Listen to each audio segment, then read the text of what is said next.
So, where shall we begin? This video is going to be about bucket lists and practical plans and turning those big, audacious goals into actionable steps and taking those steps because, a dream without a plan is just a goal without a dream. A goal without a plan is just a dream. My name is Nneka Kelly. I am a Trini-born sage and oracle. And I talk about, well, here I'll be definitely talking about crafting a life that you love. And let's start with today. I've had this channel for quite some time now. I've been in and out. I'm going to talk a little bit about my history at some later date, but today we are going to focus on bringing those big, huge, audacious goals into bite-sized chunks so that you can execute on them. The reason why I'm doing that is because I am working on a big, audacious goal myself. And I have a goal to take a year off in 2017 and go on a sabbatical. And I'd like to probably spend 3 to 6 months in Mexico. I'd like to do some cruising of the Caribbean islands, and I'd like to visit a few European countries. Italy for sure.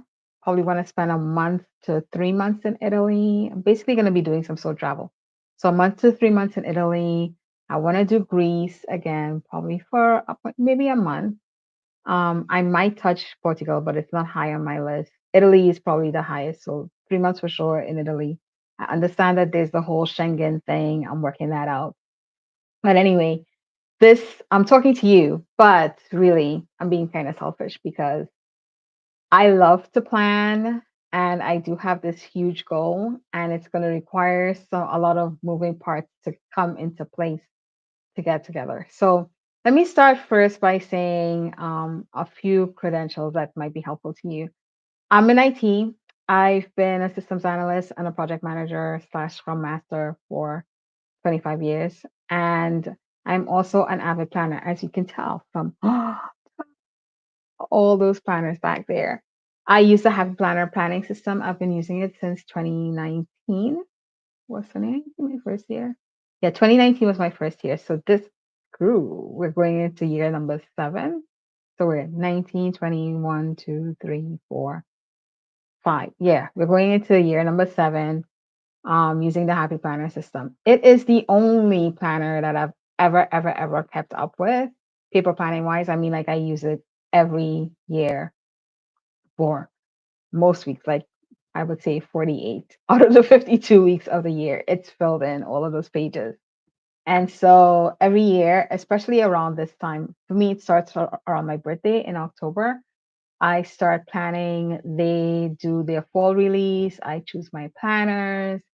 Um, and it's a huge deal. So this goal of mine to go travel, slow travel for a year in 2017. Why did I even pick 2017? Like, how do you have a huge goal. How do you even pick a date to go with it? So some folks throw a dart and they just, like put a stick in the ground and that's the date. That's helpful. That is very useful because you know, you don't know it's too big to figure out, right? Sometimes, some things that you need to do to get to be able to do the thing that you want to do. So for me, I am the primary caregiver for my parents. So that's one huge thing that I'm going to need to figure out. Another thing is having the funds to take the year off. That would be saving those funds to spend for that year. And then possibly creating an income stream so that while I'm out there for that year, I could be making income. This is part of that plan. So, so the reason why I chose that date is because I think that it's going to cost me about $3,000 a month to do that travel. I know some folks are like, that is way too low. I know I was like, it's way too low at the beginning too. But I have a coach. I've been working with someone who has helped me to figure out that there are some places where I can be for a month for $1,500 for the month. That's including lodging and food, and touring around. I've been watching a lot of Mexico City videos because I want to spend 3 to 6 months in Mexico, and there are a lot of places in Mexico where I could be for $1,500 a month. I mean, I don't know that I want to go that low, so I doubled it for myself because I'm kind of bougie.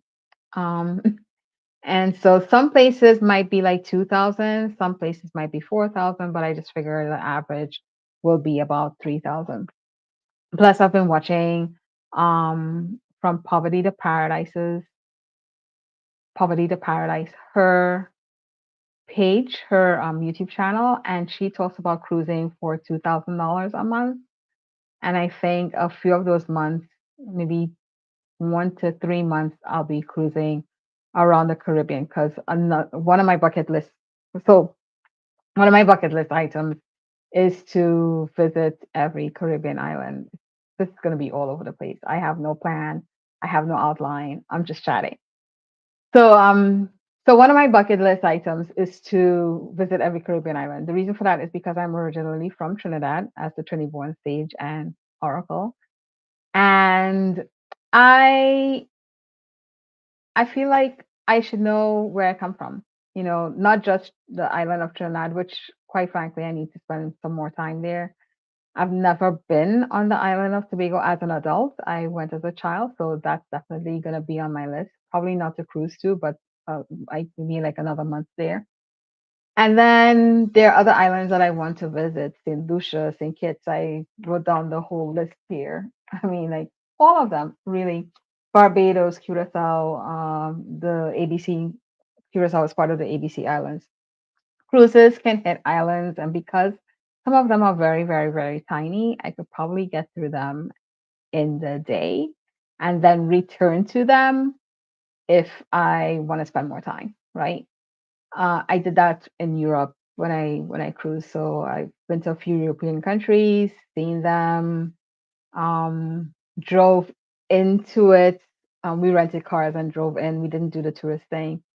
And so I have like some places that I want to return to. And so I want to at least put my foot on every Caribbean, well, most Caribbean islands, right? Um, I think I've excluded two because I'm just like, I don't really want to at all. So that's part of the bucket list thing is part of that trip will be a cruise, part will be the Mexico stay, part will be um Europe. I know Europe has the 3 months in Schengen, so I'll probably need to do like 3 months in like Italy and Greece. I think I'm gonna spend a lot of time in Italy. I might spend like the full 3 months in Italy. And then I'll probably need to hop over to Ireland and go to Morocco and then come back over to the US and I'll do Mexico after I do that. That's my thinking right now anyway. But so the one bucket list goal is to do um the Caribbean islands. And then I do want to slow travel Italy for sure. I have this other goal or this other desire to spend 3 months in Greece writing. Um, I don't know if that's going to be part of this trip, but that's also on my list of things that I'd like to do. So this huge thing that I'm going to undertake in a far period of time, like I've got um 2 years and 3 months or so to go to it. So it's not close. It's gonna take some sticking with it the whole time to get there. And so I love to plan. And so I invite you to come along with me. So what am I doing to take this bucket list goal and make it into a practical plan? So first thing I did was set a date. I Like I said, some people stake it and they just pick a date and they say, here we go. Some people like myself are like, we work backwards. You're like, what will I need in order to do this? And how long will those things take? And then you set the date from there. Um, when you're setting dates for big audacious goals that you haven't started at all, so there's some things that you might have in transit and going, right? And some things that you haven't started at all, give yourself time, you know, give yourself time. There's no rush. I mean, it's different schools of thought. You're gonna die. I or you're gonna learn this about me. I have this thing about death. I'm very flippant about it. But I think that everyone's gonna die from something at some point, right? But I do enjoy ease and I love flow and I do not like to be rushed. I don't think that things are worth it when they're rushed. I like things to go slowly. So for me, I could have opted to do this in June of next year, but then everything would be rushed and I'll be leaving my job and my parents and blah blah blah blah. And it's just like, oh. But this way, it's a ways out. So I have some time to plan, not just for myself, but everything around me can be planned. So once you pick a date, what are we gonna do? Um, I like to check in with where you are right now. And the reason is you want to see what resources you have right now. To see if you're even prepared to start. Again, not a very popular opinion because everybody's like, leap and the net will appear. And I'm like, no, I've done that enough and there was no net. So we're not going to do it that way. Um, what we're going to do is, let me see, is anyone here today? By the way, when you come in, please say hi, hi, hi, hi, and give this video a thumbs up. And if you are not subscribed yet, go ahead and subscribe. So yeah, back to the thing. So you have a date. And so the next thing is I like to think about take a, like an inventory of where you are right now. And the next thing you're going to do is think about what you will need to get to where you want to go. So I chose my date by figuring out that I will need 36K in savings to um to leave. That will also mean that I will have no US debt. Like my car will be paid off. I do not own a home right now, so I'm renting. So I will just not rent. Um, and my credit card that would be paid off, which I did last this past year. Come the end of December, all of my credit card that will be completely paid off. And so was the savings, the debt. And the third thing for me is I would really like to have an income stream that generates that $3,000. So I don't have to do it from savings. I mean, I could if I had to push come to shove that I could use it, but I would prefer to have that cushion there and have that alternate income stream. The other thing for me, the other big piece, so the financial piece was part of it. The other big piece was my parents. So as I said, I'm the primary caregiver for my parents. I need to figure out how they are going to do here now. We had just moved to North Carolina from Miami, and that took a lot of adjusting. And we finally got a granny nanny that can work well with them. And so I'm trying to put things in place right now so that if I'm not here, they are well cared for, right? Or that the other alternative is that they are cared for somewhere else. We just need to figure out the care cocktail for them. And I'm just giving myself the time to figure it out and also to try different things for different periods of time so that we can see if it works or not. One thing is that we are, again, from Trinidad.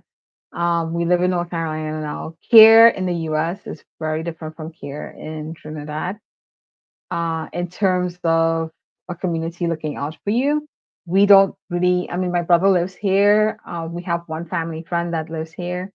I have a cousin that lives here, but we don't, everybody's like far and separate and living their own lives. And we're not really involved with each other, which I kind of personally like. But it also means that we're on our own here. And Trinidad is just too small to be like that.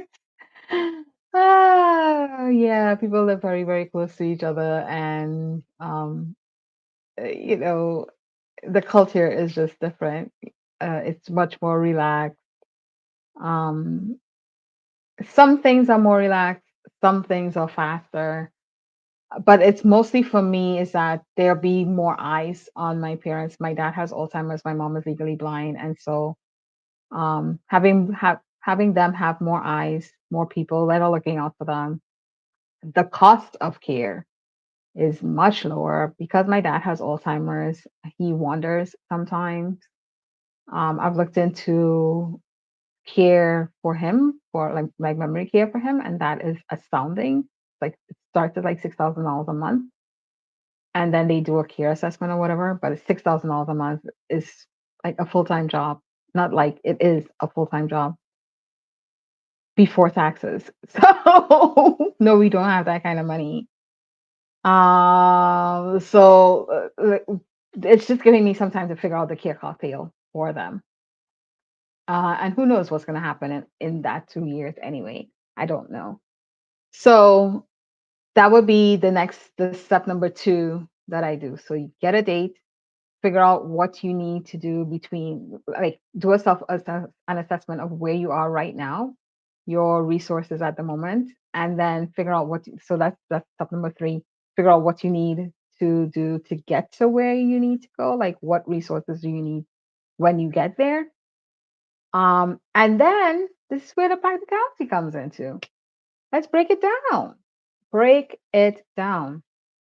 So that 36K is for me, I'm gonna give myself the 2 years to get there, which means that next year, 2025, my savings, I want to save at least $1,000 a month.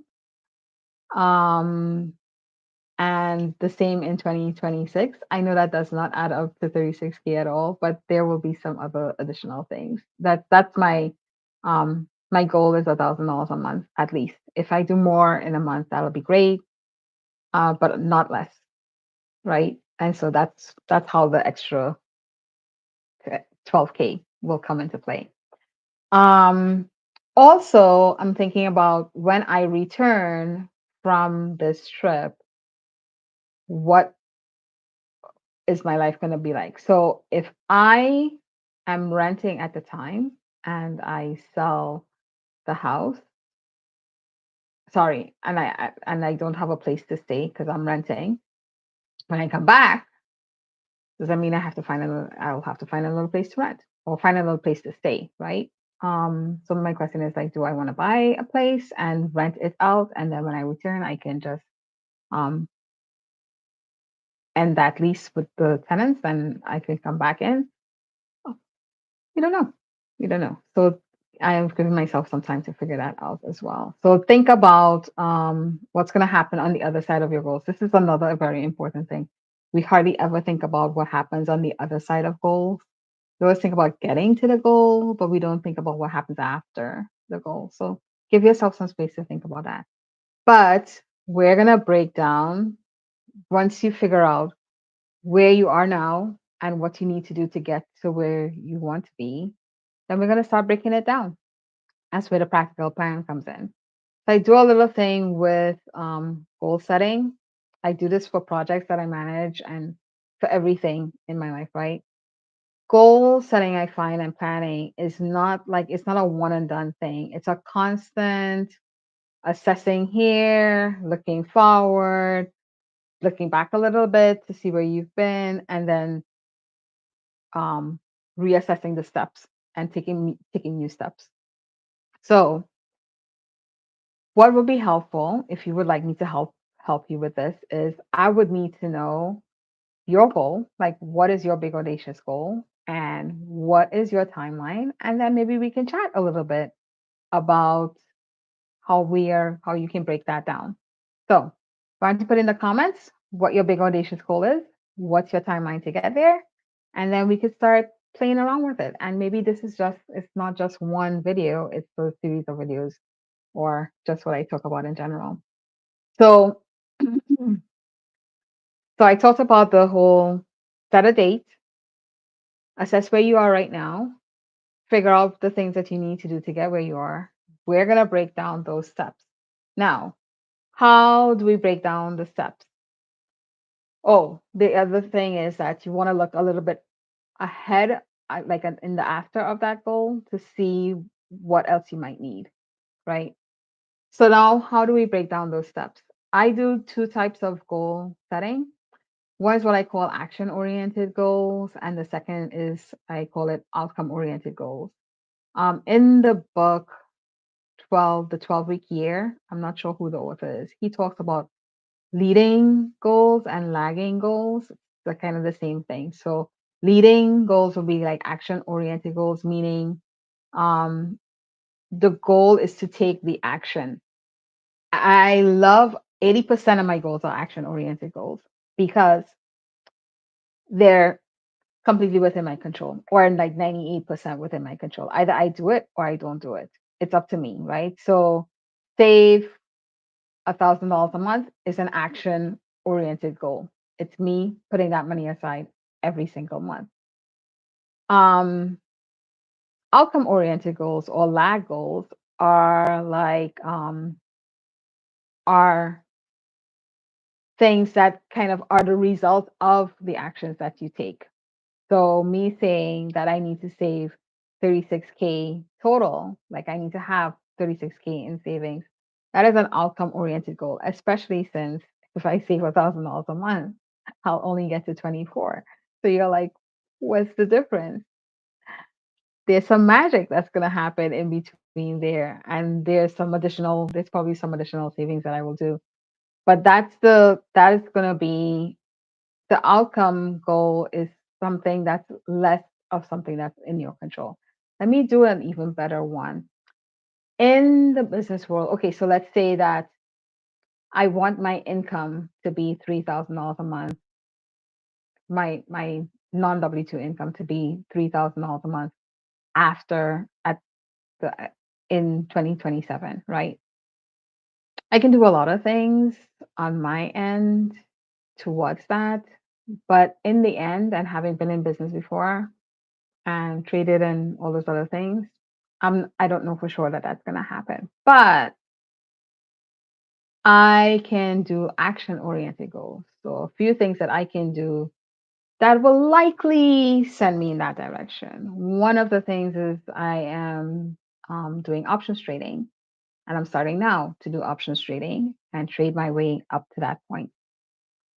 The second thing is I can start my coaching practice.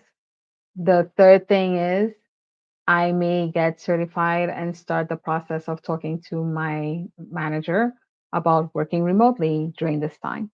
So I keep that $3,000. I also wanted non W-2 income, so maybe that's not a good one. Um, I can start right now. My action could be I have a paid newsletter over on Substack. I will link to it in the comments. Sorry, in the description. It's nnekakelly.substack.com, and where I put in my retirement updates. And my retirement updates are behind the paywall. And so the action can be that I continue to write weekly so that my subscription grows, and as well as I continue to do outreach over on Substack so that people but coming in or continue to come in, right? These are things that are on my side of the fence that are my action oriented goals, right? Like publish a weekly email, publish a weekly blog, and to um, connect with three other authors every week. Those are action oriented goals. Will it absolutely get me to $3,000 a month in 2 years? That's not under my control, but I do have full control over taking those actions, right? So the outcome is that I want to have $3,000 in non W-2 income. My actions on my side, my action goals will be to send a letter every month, publish a letter every month, sorry, every week, and connect with three other creators every week, three different creators every week. And then we'd have collabs. And I can build on those actions. So what did we talk about so far? So you have this big audacious goal. First thing you need to do, goal without a deadline, it's just a dream, or go without a plan, it's just a dream. So the first thing we're gonna do is figure out the date. When do you want to do this by? You can throw a dart, or you can backtrack it and figure out some things and come up with a date. Either way, it's fine. So first thing, the date. Second thing, you want to check for where you are right now. What are my resources right now? What do I have at my disposal right now? And when I talk resources, I'm talking financial, emotional reserves, because how much energy do you have to do things is important. Um, what your capacity is important. Your physical resources, your spiritual resources, even. What kind of support do you have? Assess those things. Find out, number three is find out what you need to have in place in order to have your big audacious goal happen. Like what what do you need to have? And then we have a gap, right, between where we are right now and what we need to have. And so we're going to break down that gap into sizable chunks. These will be your actionable steps. Number five, those steps need to be leaning towards the action oriented side versus the outcome oriented side because you have 100% of control over what you take action on, right? You decide, you can take the action. You either do it or you don't. But outcomes are dependent upon a lot on your action, but other things, some other things can happen and you have no control over it, right? So set your goals so that they're action oriented goals and 80% action oriented, 20% outcome or more, right? Or more on the action oriented side. That's all I have for today. Again, please like this video. It's a new one coming and subscribe to my channel. It's very simple. It's Nneka Kelly. I'm not doing anything fancy right now. And I'd also like if you want to start breaking down your big audacious goal and setting up your plan, if you put it in the comments, we can start chatting about it and see how it goes.